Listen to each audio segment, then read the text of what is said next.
again, supposedly.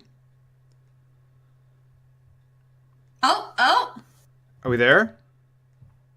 yeah, there we Are are. we live? All right, thank God. Jesus. All right. Okay. All right, let me get the. I'm going to retweet this again and say, now we're live. Now,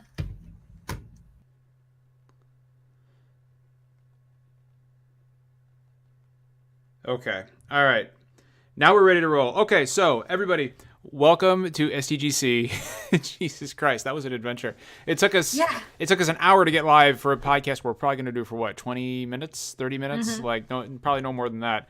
Yeah. So anyway, we're not going to be live next Thursday simply because it's Thanksgiving and we've all got families to attend to and turkey to eat. So Rebecca and I wanted to talk a little bit before that happens about Pokemon Let's Go and our thoughts, especially since she is a longtime Pokemon aficionado, and this is my first actual foray into the series. And I've got a lot to say, and almost all of it's really positive. I'm not just pretty positive, really positive. But first of all, as somebody who has played Pokemon for, I don't know, like since its inception, I'm assuming, right, Rebecca? Like you've been playing Pokemon for a long time. Yeah, almost since its inception. I started with Gold and Silver. I actually got this is like weird. I got into video games later than most of my peers. But I have a very vivid memory of being like in like elementary school or whatever, and my mom like found a Pokemon. My mom was a teacher, and she found a Pokemon card on the playground. It was of a Charmander. She brought it home for me, and I was just like fascinated with this single Pokemon card. And then that Christmas, she got me Pokemon Gold and Silver and a Game Boy Color, and I was like, they were my first video games that I ever owned. I had like played them at friends' houses before a little bit, but I had never really been into video games. And I played Silver all the way through, and then I played Gold, which is the exact same game with some like very tiny variations all the way through, and I loved them. And then the following year, I got the chicken pox over the summer, Ooh. and my parents got me Pokemon Crystal, which had just come out. And in that one, you could play as a girl. Holy shit! And I was so happy. And again, it's like basically the same game as Gold and Silver with slight variations. And I played that one through all the way, and it just I just like fell in love. And I did eventually go back and play Red, Blue, and Yellow, which is what Pokemon Let's Go is based on. It's basically a remake of Pokemon Yellow. Yeah, I had heard that And actually. I have played at least one game in every generation since. I did eventually stop playing both versions because they're basically the same game, but I've kept up with the series ever since. It's really near and dear to me. And for somebody like me, this is actually my first experience with the series at all. So this has been really interesting for me. I decided that now is as good as time as any to kind of jump into Pokemon, especially since I had heard that Let's Go was kind of a great way for somebody not familiar with the series to jump in. Because it's not a core Pokemon title. It's still got some of those RPG elements, but they've according to what I've been told, been kind of tamped down for this release. And of course, as everybody knows, wild Pokemon battles have been eliminated and replaced by a throw and catch mechanic involving the Pokeball and the motion controls. Battles are still in the form of trainer battles and gym battles, and apparently there's some pretty difficult post game stuff after you complete the game as Apparently. well. Yeah, I'm not. Yeah, again, like I'm nowhere near there. But right off the bat, as somebody who doesn't have any experience with Pokemon at all, this may upset some Pokemon purists out there, but honest to God, like for the core game next year, which I as of this point completely plan on investing in because I really like what I'm playing so far. I really like the throw and catch mechanic. Oh God, yeah.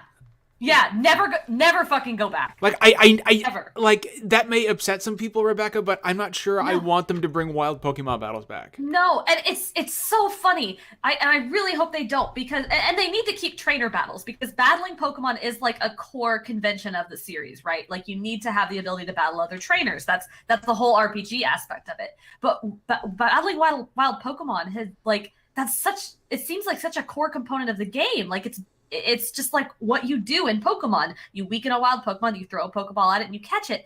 And I think it's so ballsy of them, or I guess whatever word you want to use, to like do away I with. see what you did there. I see what you did there. Oh, It's I didn't Pokeballsy. actually. I wasn't thinking of it that way. Well, you should have said I was it was. accidentally clever. Oh yeah, it It's was on purpose. Pokeballsy of them. It's Pokeballsy of them It's for sure. Pokeballsy of them. Yeah, hell yeah. Um, but yeah, like it's such a deep departure from everything they've done before. And I know that like I know the explanation of it is that it was trying to bring in the Pokemon Go crowd and bring in people who had never played before. But dear God, never go back. Never go back to random encounters. Like I mean, we're talking in chat about the seeing them out in the wild running around and you can hear their cries as they pop up. Never go back. I never do this every single time. It's beautiful. It gets rid of so much bullshitty nonsense that I didn't actually want to be doing in previous Pokemon games. It makes walking through grass and areas so much more like alive and fun. Like I feel like I'm living in a world full of Pokemon. It's so much better. So never go back. So right off the bat, like I have never been a fan of. Well, I was. So, like, by today's standards, I don't like random encounters in my RPGs at all. No. You know, like, obviously, I'm playing, I'll play Final Fantasy VI every year, and, there are random encounters there, but it's, whatever. It's a 16-bit game from 1995. I can forgive it. But in today's day and age, I don't like random encounters on the field, and I really appreciate being able to pick and choose which Pokemon that I engage with. And just like you said, like, I loved like the little nuances of the Pokemon running around the field, like their little cries, they pop up, and they make little noises, and there's just something so wholesome and pure about it. Yeah. And they move in different ways depending on the do. Pokemon. Like I've been doing catch combos trying to catch shinies lately, which is a giant waste of my time, and I can't imagine why I'm doing this instead of playing the rest of the game. But when you're in an area for long enough and you observe the different Pokemon in it, you start to notice the way they move is like so different. Like I'm in an area with like Mankeys, and Mankey will appear and then he'll like charge across like the area that he's in and then stop. But then, like, Psyduck will appear, and it'll just kind of... He just kind of waddles around. I ran into my first Psyduck about an hour ago, right before I started putzing around with getting this podcast running. And he's just waddling around, and like, I think what else is really fun about actually seeing Pokemon populate the field is the kind of like that sense of excitement you get when a rare Pokemon shows itself. And you're like, oh my God, hey, okay, I gotta go catch him. And I don't know. There's something just so inherently pure and wholesome about seeing these little pocket monsters roaming around in the grass. I totally understand the argument for wild Pokemon battles. No, but no. I don't understand it. There's nothing there. I do, because it's like I like the way it is now. I understand people's desire for them to come back simply because that is something that has been a staple of the series for 20 years now. But the thing is there are so many fucking trainer battles that I feel like it's not a problem. Like it's like every 5 feet there's a fucking trainer battle, and the battles are fun. Like they're, but you know what I've done, Rebecca, and I want to see if you've done the same thing. I got Eevee, right? Like I got Pokemon Let's Go Eevee. I don't have Pikachu. But I found that Eevee was super overpowered. Oh yeah, my Pikachu is ridiculous. So I just don't use him. I just don't use him at all, and I found that it has brought kind of a level of challenge to the game that is acceptable. Like Misty, the gym leader Misty. God, what the name? I'm still learning all the names of the Pokemon. It's either a Psyduck or a Starmie, I think. It's a Starmie. Like I died twice before I finally took that Starmie down, but and I did this and kind of not using Eevee. I feel like Eevee, and it's probably the same for Pikachu. I feel like Eevee or those core Pokemon that you get with the actual, I feel like those are kind of like easy mode a little bit. A little bit, yeah. They get really strong moves. Like mine got some move in a Pokemon Center from this guy called Zippy Zap, and it just like insta kills everything. Doesn't matter what it is. He just like slams into it and it's dead. So I'm just like, eh. Well, and that's the thing, right? Like I'm playing Pokemon. I wanted to kind of be like a relaxing, chill experience, but I still do want like that sort of. I do want that modicum of challenge a little bit. Yeah, I've been rotating out my team a lot. Like I keep Pikachu in it just so I can kind of have a fail safe because I don't want to bash my head into things for very long. But I've been rotating out different Pokemon and trying to use Pokemon that I've never used in the series before either. Like it's a much smaller pool than what I'm used to because I'm used to playing games with, like what are we up to now? Like 700, 800 something Pokemon. It's like stupid. There's a lot of fucking Pokemon. But there aren't that many. I mean, we're here at the core 151 plus there are Alolan forms. It's not very many comparatively.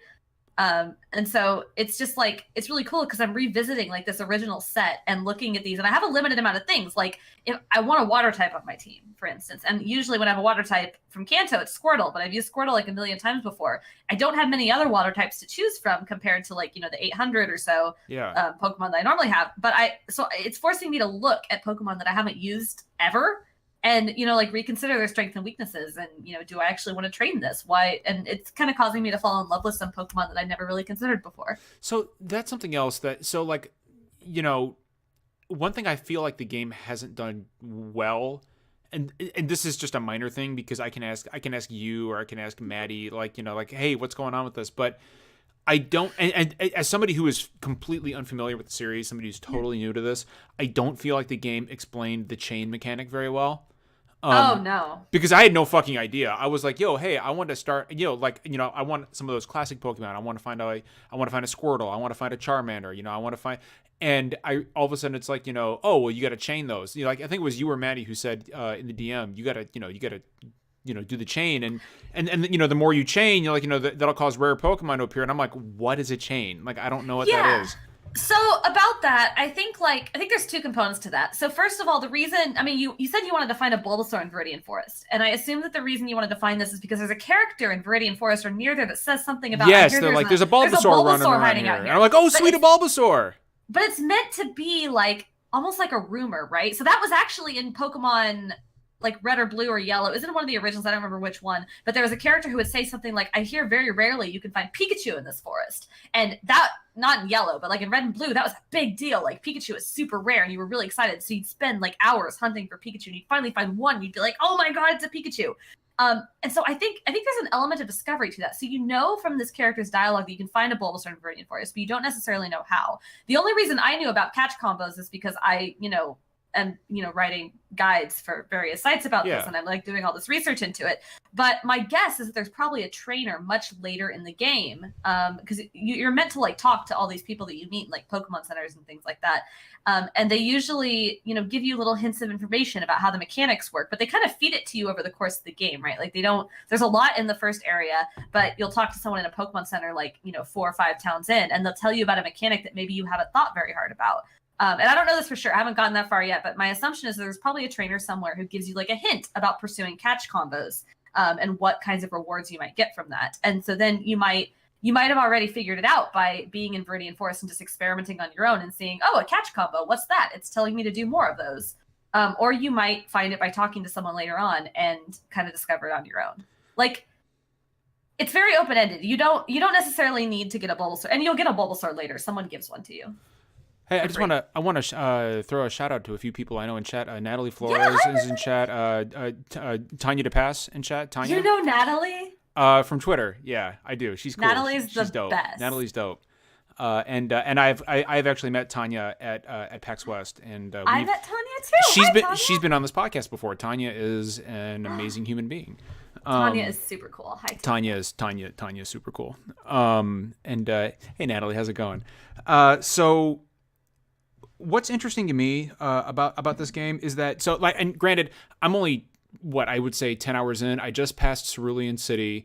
I just beat the gym leader Misty right before we started this podcast. How long are these games normally? I don't have a good sense for how long the Pokemon games usually are. I know that when I talked to Tim Geddes when I was at Kind of Funny last week, he'd been playing for about 70 hours and he didn't know much about the post game. So, how meaty are these games usually? 70 is a lot. That might be too many. I've been hearing people saying between 20 and 30, depending on how much you stop and poke around. Okay. I'm sure I'll have clocked in way more than that by the time I beat it. But I think you can beat it in about 20 if you just sort of skip your way through. Hi, Leda. I'm trying to figure out how to phrase this. The Pokeball controller, which I think is called the Pokeball Plus. So I've got the Pokeball controller. Yep, I've got mine over there. I would reach over and grab it, but there. So this thing right here. So I finally got the hang of putting it on correctly. So I had it upside down for a while, and I was like, why is I'm pushing up and he's going down? Why the fuck but then I realized that I'm just an idiot.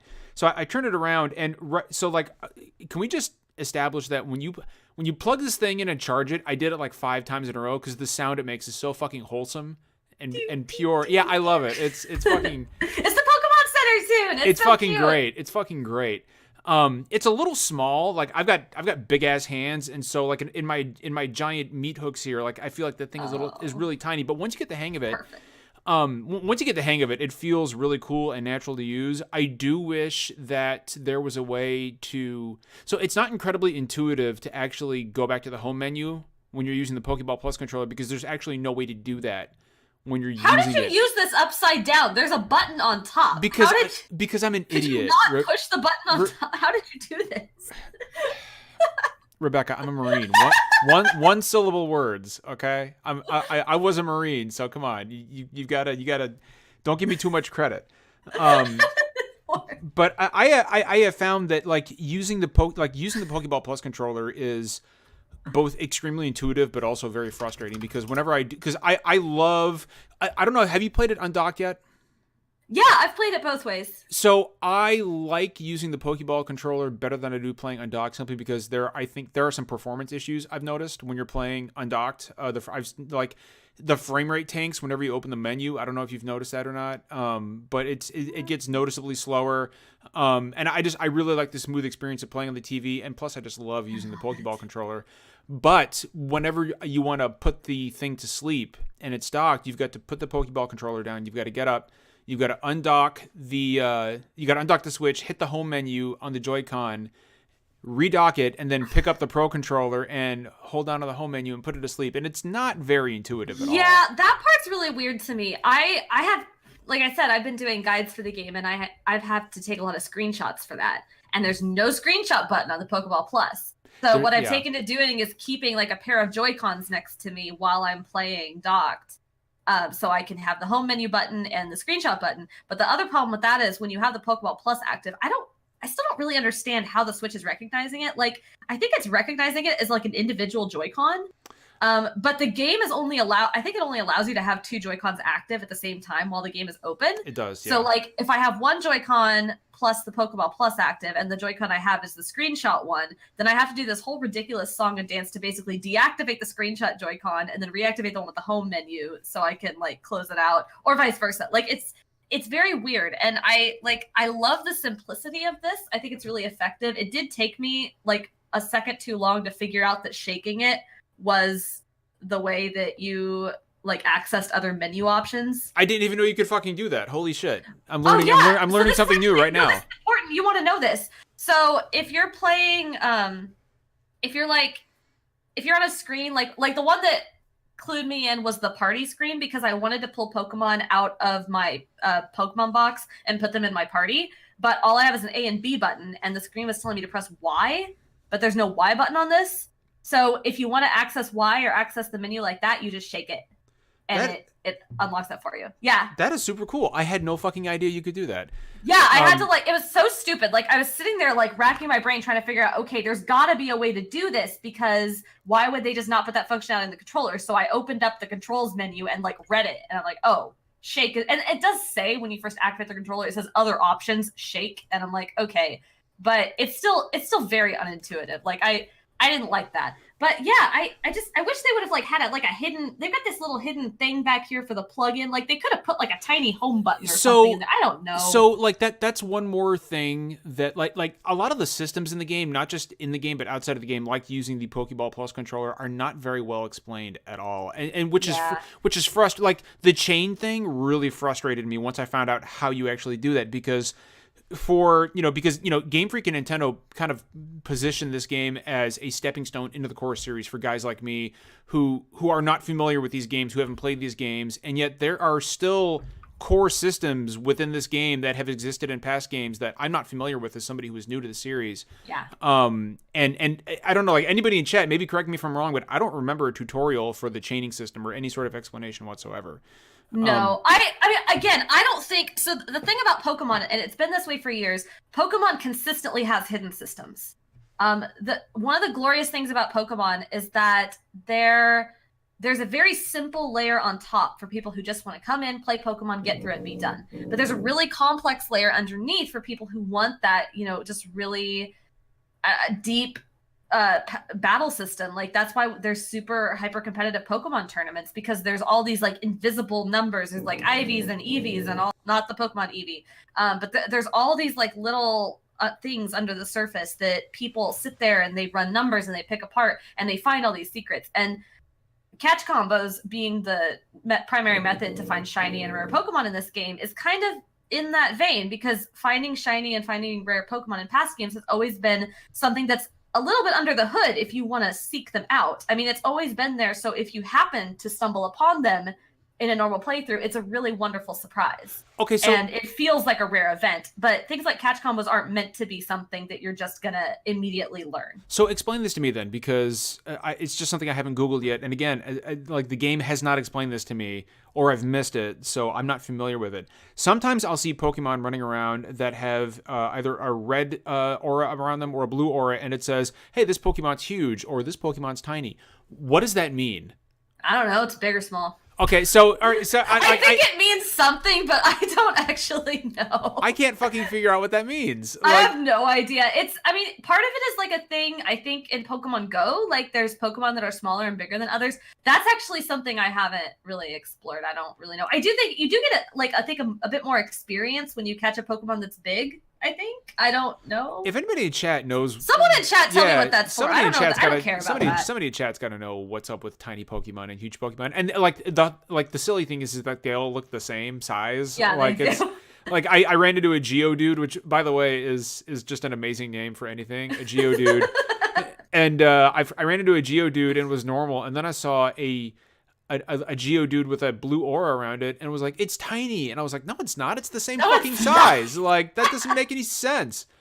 So speaking of size, though, I mean, I know that's actually something they don't explore. But one of the things I do love, and this goes back to seeing Pokemon out in the overworld, I love their size compared to things. Like, you have Pokemon that are tiny, and Pokemon that are big. And like, it kind of blows my mind sometimes when I see a Pokemon that's actually huge, like stomping around. So, and this like isn't even like a really huge one, but one of my favorite moments so far is, so I was in Mount Moon. And Mount Moon, I've played the games before, so I know Mount Moon has Geodude, it has Zubat, and if you're really lucky, you might see a Clefairy. So I'm bopping along, and I'm really hoping I'm going to see a Clefairy, because I really want to catch one. They're super cute. They're one of my favorite Pokemon. And I'm going along, and I see a Clefairy, and I get so excited, and I catch it. And I'm like, great, yeah. And then I keep going, and then I see its evolution, a Clefable walking around. And the Clefable's like big and pink and fairy, and I see it, and I'm like, holy shit, I didn't know you could just catch those. And I'm just like it just blew my mind, and I was so happy, and I caught it, and it was like really hard to catch too. Like, it had this dark red ring around it, and it kept like hitting my Pokeballs away, and I'm just like it was just such a cool moment for me, and it was just big. So speaking of Pokeballs, let's talk about the throw and catch mechanic, because this is something that I think is really cool. And I was worried that I would feel like ridiculous down here by myself, like throwing an imaginary Pokeball at the screen, but I really like it. I love it a lot more than I thought I would. So at first it's super easy, right? Like, my when you arm first hurts. yeah, I guess I'm kind of lazy then, because I just kind of sit there, like, then this is as much as I go. I hold it there, and I'm just like. That's what I do. My arm hurts, though. I've been doing that. I bet, but like it feels really good. It feels really intuitive. It's a little easy at first. So there was some, like, right off the bat, there were some concerns for me, because, in the first region of Kanto, all the enemies are super easy to catch. They got the green ring, and they just kind of sit there and let you catch them. And I was like, okay, well, if this is going to be the whole game, no. Then I was like, oh, that's kind of disappointing. But eventually, these things start bobbing and weaving, and you'll send a Pokeball right over their heads. They'll break out of it, and so that to me is a huge relief, and just kind of like one more reason that, when the core game drops next year, like, I don't want them. Keep this, please. I don't want them Please to go back to wild Pokemon battles. I feel like the trainer battles are fun, and there are a ton of them. Like, when I was going through, I can't remember what route it was, but it's the one just above Cerulean City. There's like 6 trainer battles in a row, and some of them have multiple are throwing multiple Pokeballs at you. I feel like that's fine. Like when you combine that with the gym trainer battles, like that's fine. I feel like there's more than enough there, especially when you factor in like, the post game stuff, which apparently is very difficult. I don't know that much about it, but there's apparently a pretty meaty post game here. So I don't. But so Reb, let me ask you this: we've talked about what we don't want them to do, which is bring back wild trainer battles. Do you actually think that they'll keep the throw and catch mechanic for the core game next year, or do you think we'll get the wild trainer battles, or not the wild trainer battles, but the wild battles back?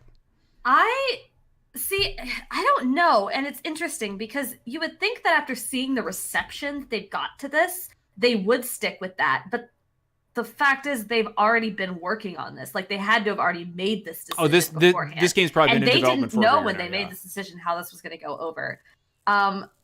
I genuinely don't know. I wouldn't put it past them to go back to the old way. I could kind of see like a hybrid where you actually do have to battle wild Pokemon, and then when you're ready to throw a Pokeball, it goes into a mini game and you have to throw it, and your chances are increased if you've weakened the Pokemon sufficiently. I could see that being a thing, but I just don't know. Like I really don't know. I haven't gotten to this point in the game yet, but I guess you do actually have to battle legendary Pokemon. Like, there's these legendary birds, there's like Mewtwo and stuff. You actually do have to enter into a battle with them, and then at the end of the battle, you get a chance to catch them. It's a little more like, I think it kind of recalls raids in Pokemon Go a little bit. That's cool. That's cool. Yeah, I haven't gotten there, but I hear it's really cool.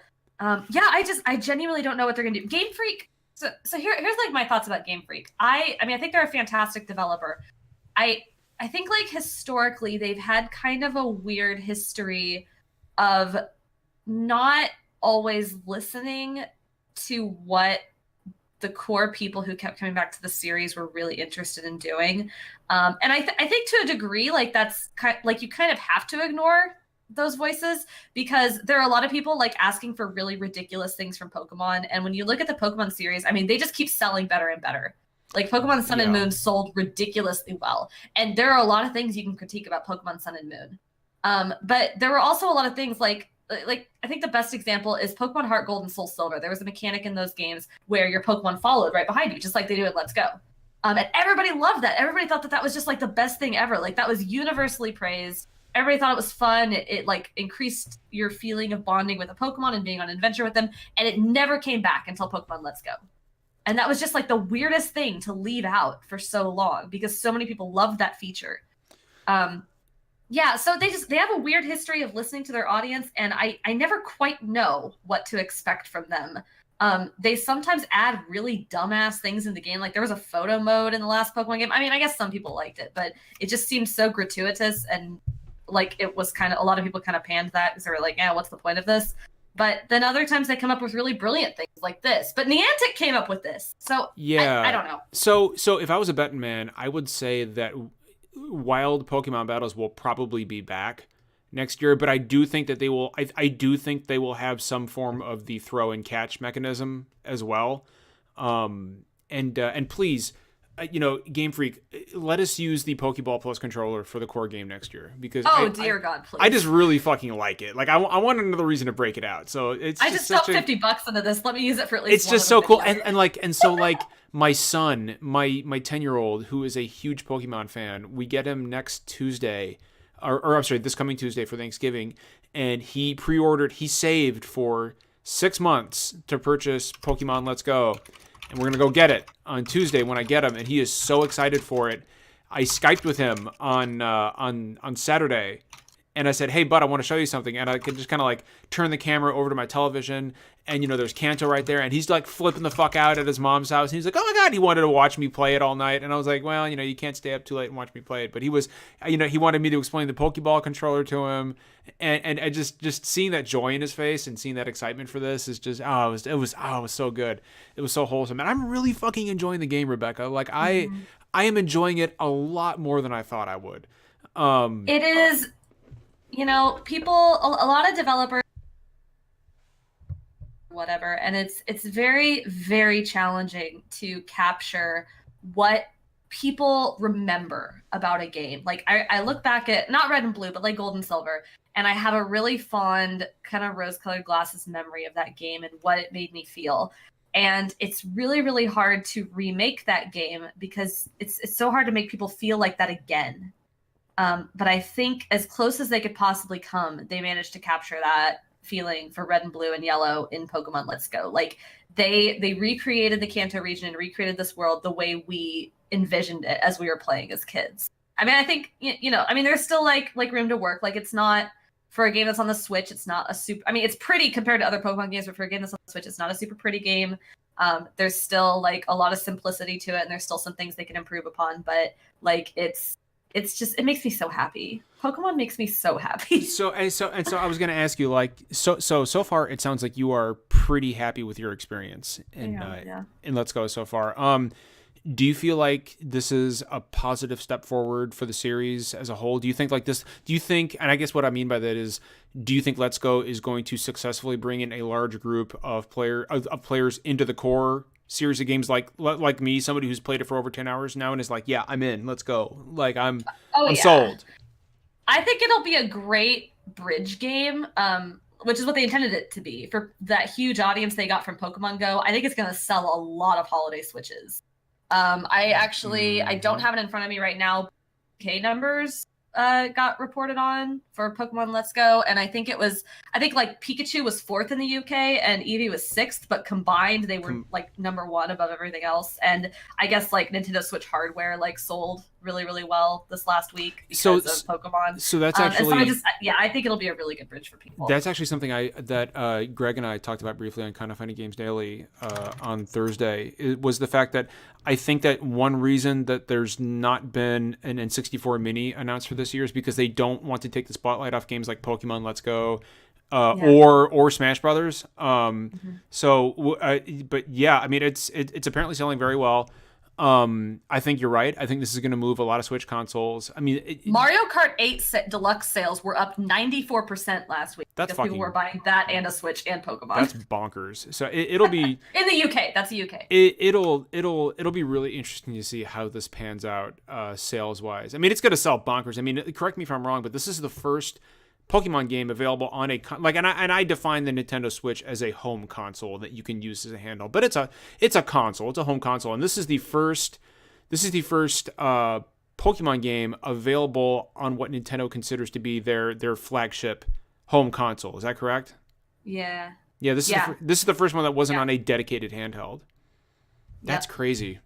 Oh, this is gonna be actually, Leda just brought this up in chat, but I feel bad for not. Before he is absolutely right, and it sounds like some work has been done here, but I need to actually confirm what has been done. But the biggest problem with Pokemon Let's Go, I think, is the lack of physical accessibility for a lot of people. Yes. Like the fact that you have to use motion controls. It sounds like it sounded like they changed it so there is a way to play it with button presses, but I still haven't quite figured out what the facts are on that, so I'm not going to comment on that. But it sounds like in order for the ideal experience in this game, you have to play with motion controls, and that actually is a problem, and that is something they're going to need to fix. So I played it undocked for a little while just to see how it operates, and it plays like a game undocked. I mean, you use I think it was the Y button to access the menu, the A button to input commands. So I mean, it plays. But like. Do you still have to do this to catch? Yeah, it's like but it's not like obnoxious, right? You're not like flipping the the switch all over the place. It's just but a lot of people can't do that, and that. Well, and that's a problem. I agree, that's a problem. Yeah. Sam, I noticed, and I meant to address this question earlier in chat, but Sam had asked if the Pro Controller was available to use, and no, it's not. You can't use the Pro Controller, and honest to God, I think that's a mistake. It is. I mean, there's no, and that's something that is becoming kind of a worrying trend for me on the Switch. Yeah. Is not shoehorning in motion controls. That's the wrong term, because this game is built around motion controls, but not allowing players choice. Yeah, and I think it's really weird in this game, because this game especially is supposed to be geared toward a wide audience. Like they're trying to bring many people as possible who want to play an easier game. Like, why do we need to use motion controls for this? But not only that, like I mean, the Pro Controller itself has motion control capability. Like it has the gyro. So I don't understand why you wouldn't just be able to do that. But also, for disabled individuals who don't have the range of motion that somebody like you or I do, there's no reason that you can't use those thumbsticks to move the move the reticle around on the screen. There's just no reason. And I'm afraid they're going to do something similar with Metroid Prime 4. Really? Because Metroid Prime, the Metroid Prime collection on the Wii required the use of motion controls. Like you could not use a regular control. You had to use motion controls. And I am afraid that the exact same shit is going to happen with Metroid Prime 4 on the Switch. And there are other games that require, like The World Ends With You. That is the reason I did not pick that game up, is because you could not play with the Pro controller, and I had absolutely no desire to play that game with the Joy-Cons detached. It's a really fantastic game, but if you can't do the weird motion-y stuff or the touchscreen stuff, then Derek was telling me it works great with the touchscreen, but using the Joy-Cons to aim is a nightmare. He was like don't do that. I didn't play that way. I played entirely in handheld. Which sucks because I've heard it's a great game. It's one of those few JRPGs that I just never played.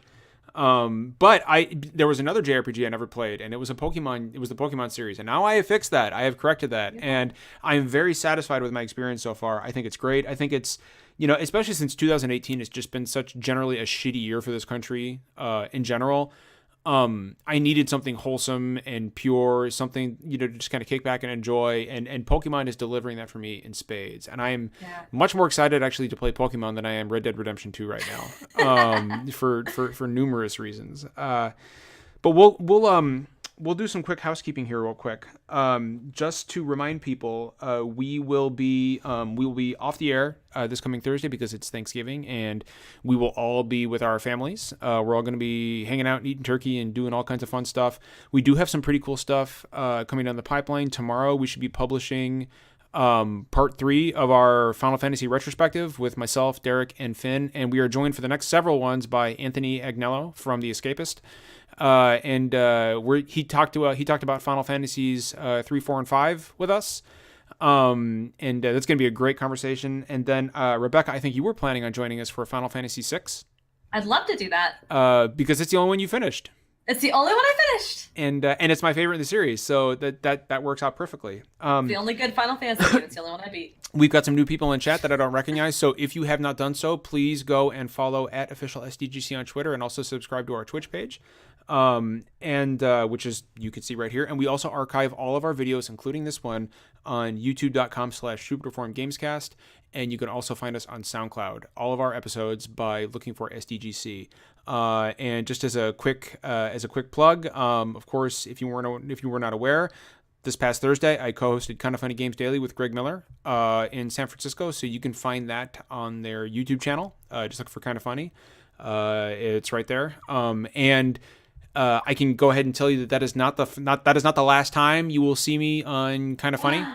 I will be back. That's news to me. Yeah, no, I will be back on Kinda Funny. That is not the only time you will see me on there. So please, I'm not going to tell you when, but please look forward to that in the future.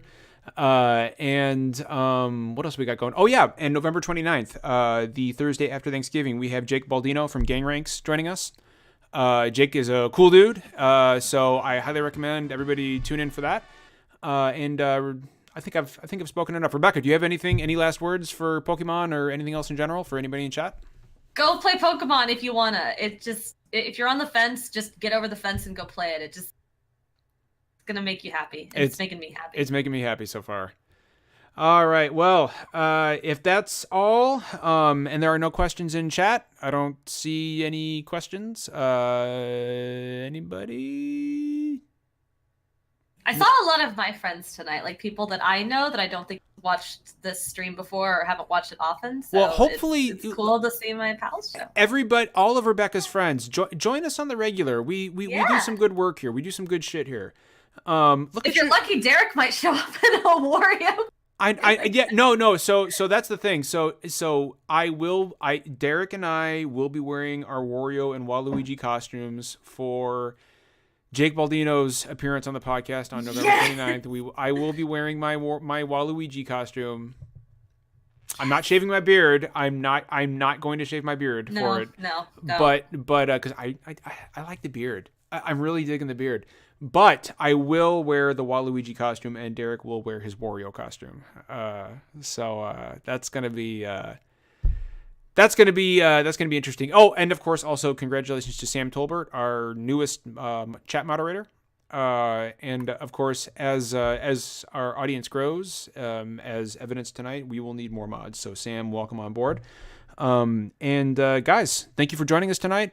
You'll be able to find this on YouTube shortly. And as always, it's not always poetry, and we don't always agree, but we always keep it real. So everybody have a happy Thanksgiving, and we will see you later.